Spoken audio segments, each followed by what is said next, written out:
పొద్దున ఓ పాట పాడుకున్నా. రాజమండ్రి సమీపాన చిందిన నీ రక్తం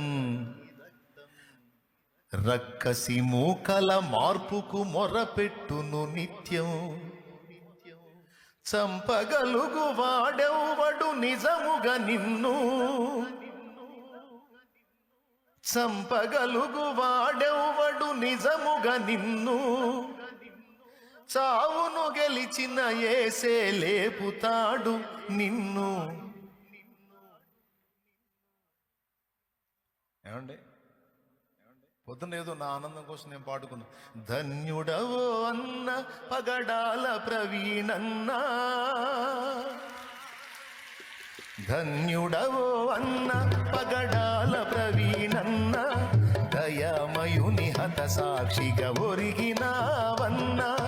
ధన్యుడవో అన్న పగడాల ప్రవీణన్న, దయామయుని హత సాక్షిగా ఒరిగినావన్న.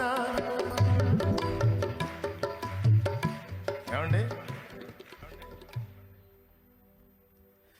గొప్ప గొప్ప సేవకులకు దక్కే ఈ భాగ్యం, హత సాక్షుల కవిలెలోన దక్కే నీకు స్థానం. పేతురన్న పౌలన్న నిలిచే ఆ వరుసలో, నీవు కూడా నిలిచేవు అన్నా ఇది సత్యం. నీవు కూడా నిలిచేవు అన్నా ఇది సత్యం.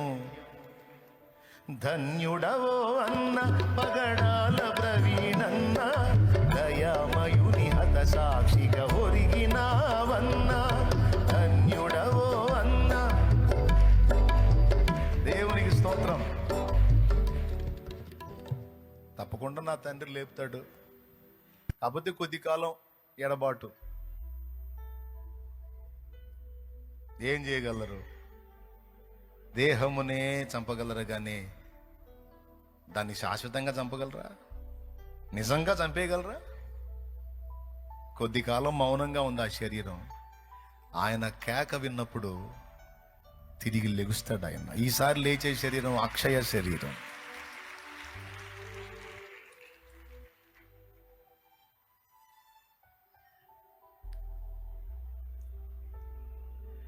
యేసుని వార్తను చాటగా పయనము చేస్తూ, యేసుని వార్తను చాటగా పయనము చేస్తూ, ఉన్మాదుల చేతులలో బలి అయిపోయావు.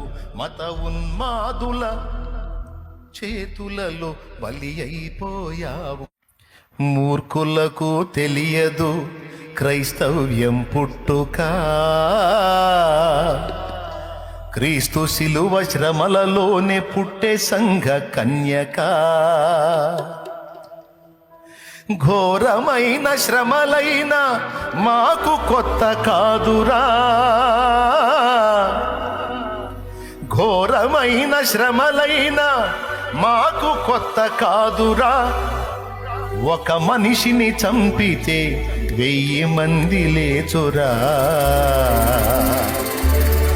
ఒక జ్యోతిని ఆర్పితే 1000 జ్యోతులు వెలుగురా.